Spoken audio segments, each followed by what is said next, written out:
Peace and love, family of light. Welcome back to my channel. If you're new, please like and subscribe. And welcome this evening. I am your host, Queen Tamara of Asheville Healing Arts Wellness Center.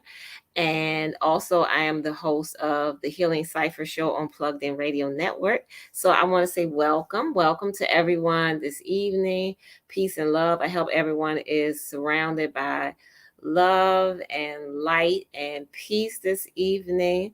It is a beautiful Wednesday. Here in the DMV, it felt like spring, early spring. And I hope if you had the same kind of weather that you had a chance to get out and enjoy it today. And just, I hope everyone is having a wonderful, wonderful day. I know this 2023, the beginning was a little tumultuous for some people, and I'm just praying that each and every one of us finds our light, finds our peace, and finds our purpose in the midst of all of this. And family, know that you are not alone and you will get through this. Whatever challenges that you're facing, know that it's temporary. This too shall pass, and things are going to get better. So, with that said, much love and light to everyone out there. Tonight, we're going to be talking about plant based nutrition and superfoods. My co-host on the Healing Cipher, King Ade, and I have been doing a series the last 3 weeks on plant-based nutrition, the benefits of plant-based nutrition, and exactly what it is, because there's so much misconception and misinformation out here about what it is to be plant-based in your dietary choices. And the beginning of the year is a time when a lot of people make New Year's resolutions, New Year's goals for themselves, if you will. And one of those goals is often to eat better, to lose weight, to get in shape. And I even myself, I had stopped exercising for a while. And so this month I got back into my routine again. So all of us, are a work in progress, and we all have things that we're working on in our efforts of self-improvement. And like I said, one of those is to eat better, to eat cleaner, to eat healthier. And so being a vegan or vegetarian, which are people who use plants as their primary source of nutrition and do not use animal products, um, is not only is being a vegan and vegetarian great for yourself, it's a great choice to make in your diet and lifestyle, but it's also good for the planet. And so we've been talking about that on the radio show in the last 3 weeks. We talked about plant-based nutrition from a spiritual perspective, with brother, we had the host, we had a guest, Brother Peace Everlasting was on the show, and then we talked about it from a health perspective with Manifest Raw. And then this past Monday we talked about it from a planetary standpoint, and how being choosing the plant-based lifestyle is actually good for the environment overall, as well as for the whole planet. So it's a wise choice to make, and I encourage everyone who's interested in becoming vegetarian or vegan, or if you already one and you're just kind of not sure if you want to continue.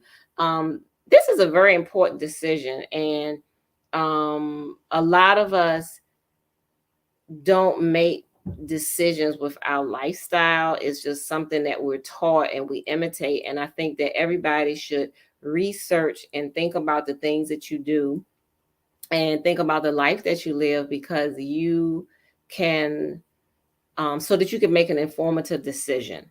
And many of us were raised a certain way, and we imitated and we did the things that everybody else around us did without thinking, without questioning.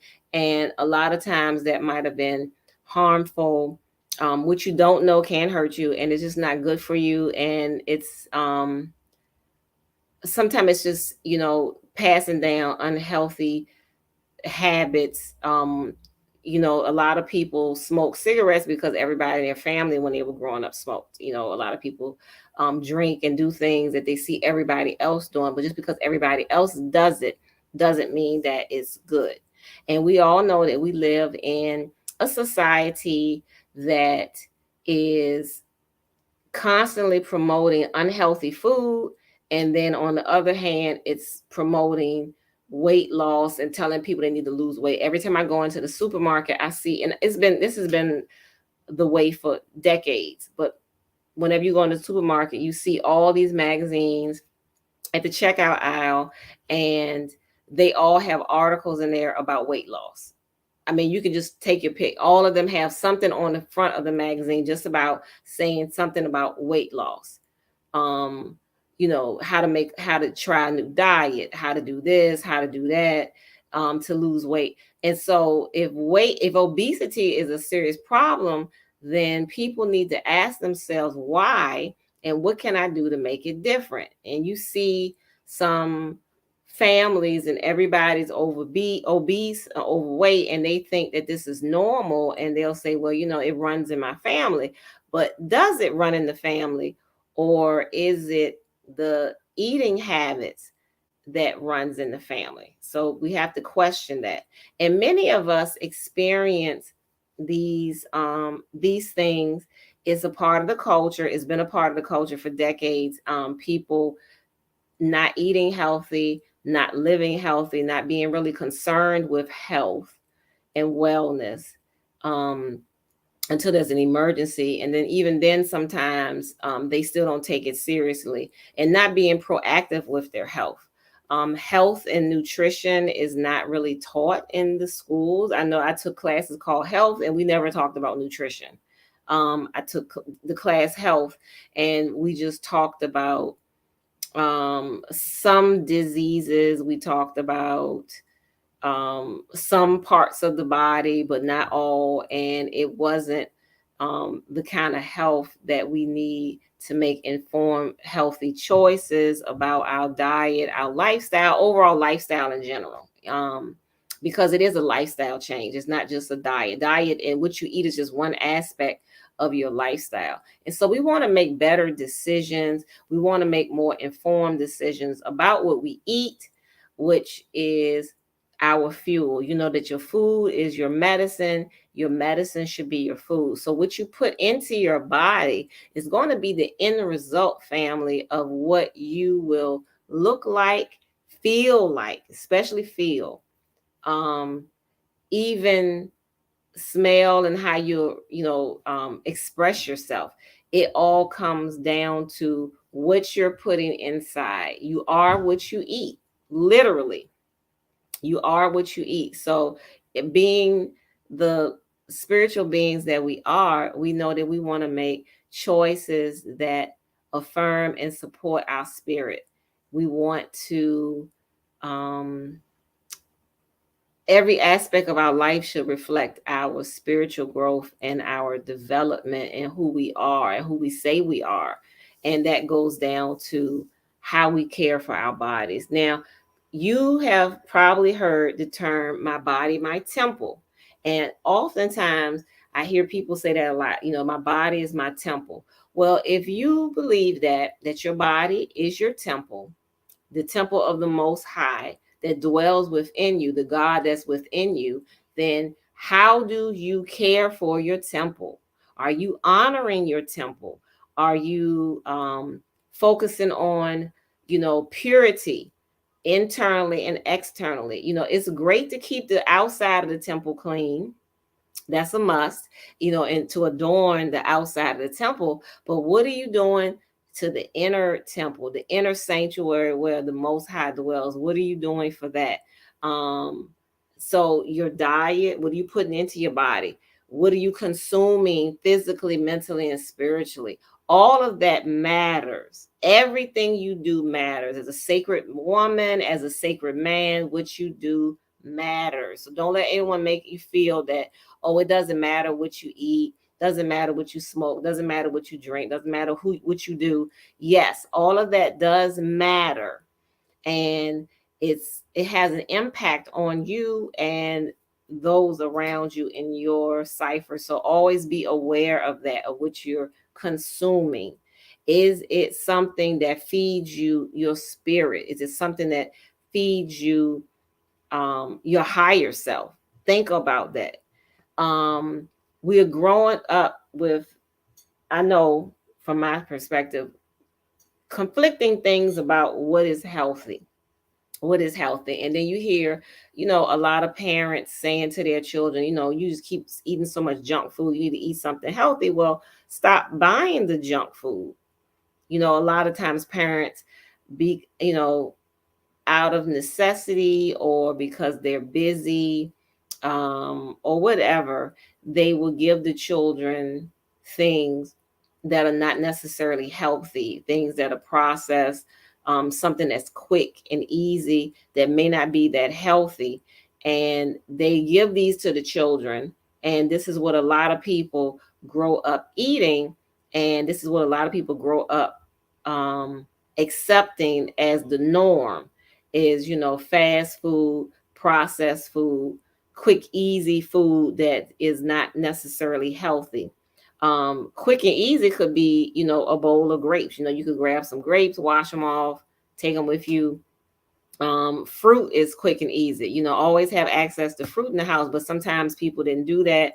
And so it was, you know, a lot of processed foods, a lot of sweets and sugary foods. Um, Things that had a lot of preservatives in it that were not necessarily the best, but this is what they had quick, easy access to, or it was convenient food. And so this is what a lot of us grew up eating. And then we discovered that these things were not good for our digestive system, not good for um, our blood pressure or our body, or even to fuel the brain and give us the energy that we need. So tonight we're going to talk about superfoods. What are superfoods? Superfoods are foods that are nutrient dense and very nutritious. And so we want, when we eat, folks, we want to eat food that has a high nutritional content so we get the best benefit from those foods. And so I put a list of some superfoods in the chat, and there are so many because superfoods are just that, foods that are super nutritious, super nutrient dense, super healthy for us. And as you can see from that list, and I guarantee if you look up any list, you will not see any animal products on the superfood list. You will see plants, because the plants and base nutrition is where the plants are, where we get the majority of our nutrients, our vitamins, our minerals, our amino acids, our enzymes, um, trace minerals, and other things. We get it from the plants. Not only do we get those things from plants, we also, when you eat fruit, especially, and not just fruit, but most of the time, fruit is full of water, and the water content in the fruit is very alkalining and is very good and nutritious for our bodies. It really helps the digestive system function better.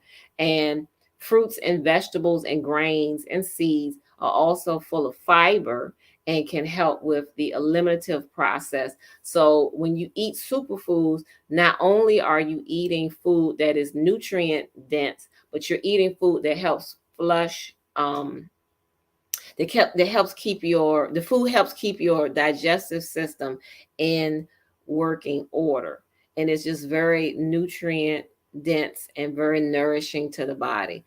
A lot of times people stay hungry all the time because they're not getting enough nutrients from their food, and they're probably not eating enough um, plant-based superfoods. Many of the superfoods are, not only are they nutrient dense, but they're high in antioxidants, which helps your body fight free radicals, and it can help you fight against things like cancer and some other illnesses. So the antioxidants help your body in that way. Superfoods also help boost your immune system. And your immunity is your first line of defense against any kind of disease. And so you want to eat things that boost your immune system, elevate your immune system, helps your immune system function better and not work against your immune system. So foods that are high in vitamin C, like camel, moringa, um, your fruits and vegetables, those foods help boost your immune system and help your immune system function better to fight off and ward off illnesses. And that's what you want. You want things to enhance your immune response, not to suppress it. Or you don't want foods that will clog up your digestive system or your arteries and not allow the blood to flow properly through your body. And so all the superfoods that I've listed, they are highly alkaline as well and very nutritious. Another thing to think about is superfoods have a lot of pigment in them, and there's many different names for these different types of pigments that are in foods: the reds, the oranges, the yellows, the green, the purple. That's one of my favorite things to do is when I go into the store or supermarket, and I always walk through the produce section first. And the produce section to me is my favorite part because I just love the vibrant colors, all the rich varieties of fruits and vegetables that we have access to now. Even the tropical fruits and vegetables, like you can literally like almost find everything you're looking for nowadays. And I just think that's wonderful to see all those colors, and all those colors are great for us: the reds, the oranges, the yellows, and the greens, the purples. They're all high in antioxidants and different plant pigments. I think they're called anthocyanins. Some of them are called that. And there's many different names for the different types of pigments that's in plants. I'm not pretending to be Einstein. I can't remember the names of all of them right now, but the ones that are in yellow and orange plant fruits and vegetables have one name. The ones that's in purple have another name. The ones that's in the blue and the deep indigo color foods, or the reds or whatever, they all have different names. And so those nutrients are very high in antioxidants and trace minerals, and they're really good for our body and good for our organs, and just also great for supporting our brain health. So you want to make sure that when you are purchasing your food, make sure that you are choosing a rich variety of colors. The darker the pigment, the more nutrients it has. And so make sure you're choosing a rich variety of colors when you make your plates of food. Make sure you have like lots of different colors on it, which is what makes salad great. But make sure whenever you're, fixing your family or fixing yourself a meal, that you have a rich variety of colors on your plate. Something green, maybe something red or orange or yellow, something purple, just a rich variety of colors. Don't stick to just one thing. Try different colors. If you always get green peppers, try red, try yellow, try orange. If you always, use, get green squash, try some of the yellow squashes, try some of the orange ones, try something different, try different colors and vibrant colors, and make sure that, when you're preparing the meals, you don't overcook them so that the colors remain intact and the pigment and the nutrients remain intact. When you are making a salad, choose lots of different colored vegetables and fruit to arrange your plates, and that will help boost the nutritional value. Also, um, things like um, sea moss, spirulina, chlorella, and some other plants from the ocean, our original sea vegetables, they boost the thyroid. They're high in iodine, which is a necessary mineral, as well as other minerals. And so make sure you include those superfoods in your diet as well. So back to the body temple aspect of superfoods. Like I said, your body is your temple, and make sure that you are honoring that temple and keeping that temple sacred and holy by what you are consuming. You don't have to eat meat to be healthy.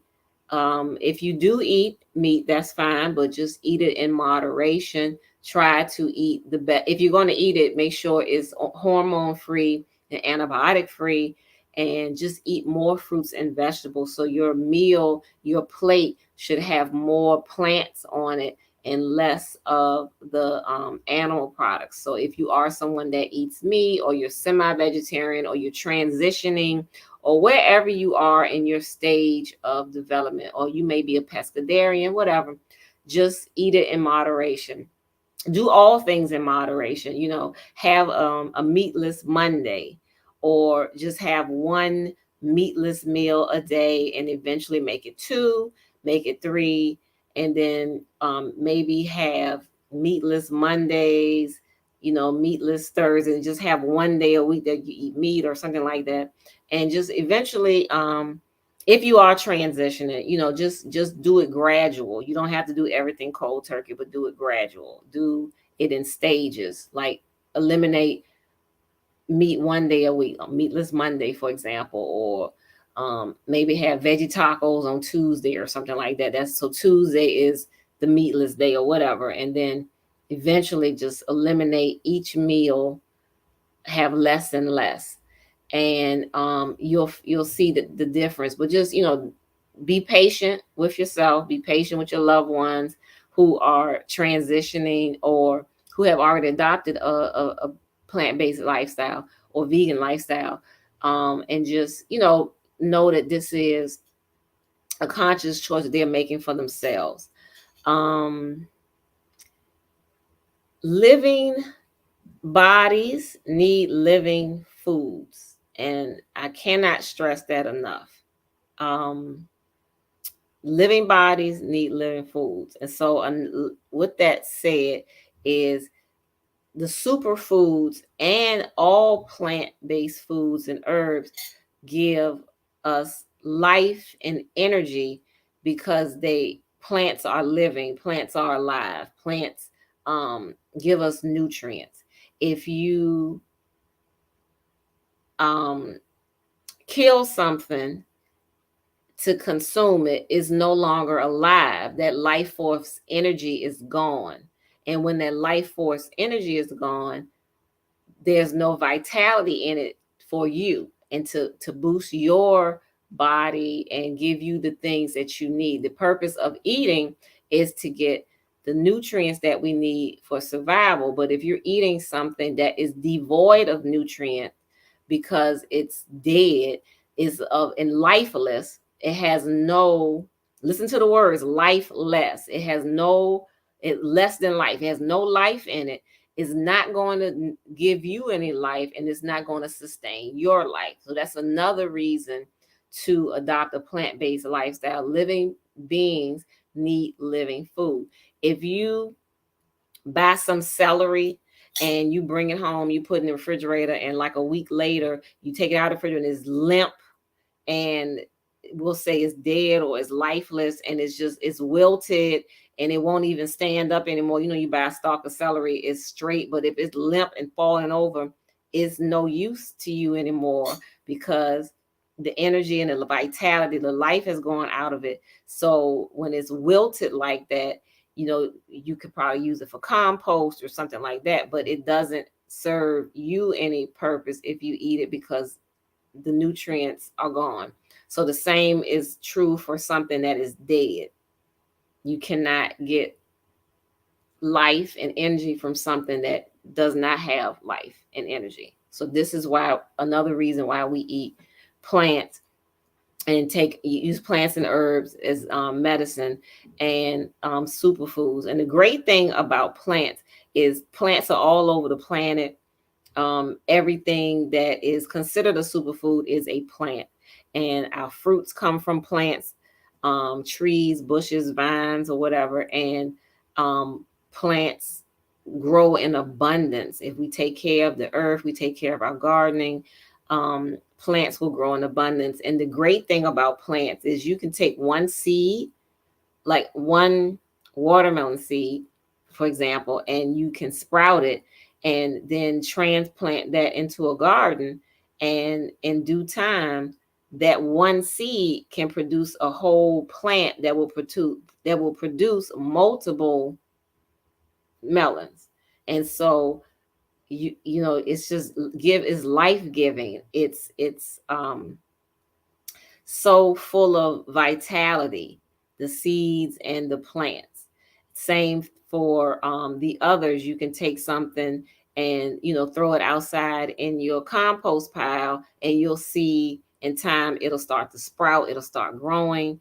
Sometimes you'll take onions out of your or garlic out of your refrigerator, and it has sprouted, or out of your fruit basket or whatever, and you'll see that it's sprouting or it's continuing to grow because it's alive, it's living, it's full of nourishing nutrition and energy. And that is what your body needs in order to survive, is that energy, is that vitality. And the good thing about plants is, you know, if you plant a seed and you get a whole vine of pumpkins or whatever, you know, some you may eat and some you may not. They may, um, some of the pumpkins may go bad and they'll disintegrate, but it'll still nourish and feed the soil, the insects that consume it, the birds and the other animals that may be, you know, pesky in your garden.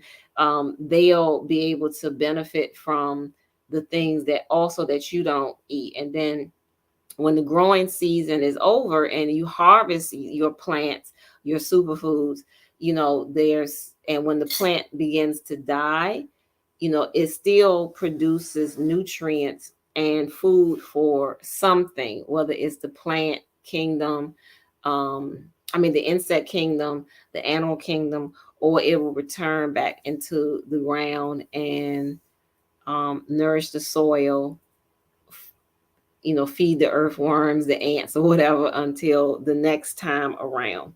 So, all of that are the great benefits of our superfoods. Um, I think I went over everything about superfoods and their benefits and why they're called superfoods and how they help us and how they benefit from us. So if you have any questions about these superfoods, and there are many more. This is just a few of them. I would say that all our plant kingdom and fruits and vegetables and grains and seeds and legumes are superfoods because they are all nutrient dense. They all healthy for us in some way. And they, you know, they all have vitamins, minerals, enzymes, um, antioxidants, and so much more. So with that said, I would this is just a brief list. And if you have a question about something, um, and something, whether it's a superfood or not, and what the benefits are, please reach out to me and let me know. You can contact me on my Instagram page at Astro Healing Arts, or and at the Healing Cipher Show. And you can also contact me via email or my website, which is scrolling down below. And I hope this was very helpful and useful to each and every one of you. I really want to see all of us grow and be balanced and have the best of health. And until next time, I look forward to seeing each and every one of you all next week. Please reach out to me. Don't forget to like and subscribe and comment down below. And I will see you next week. Peace and love, everyone.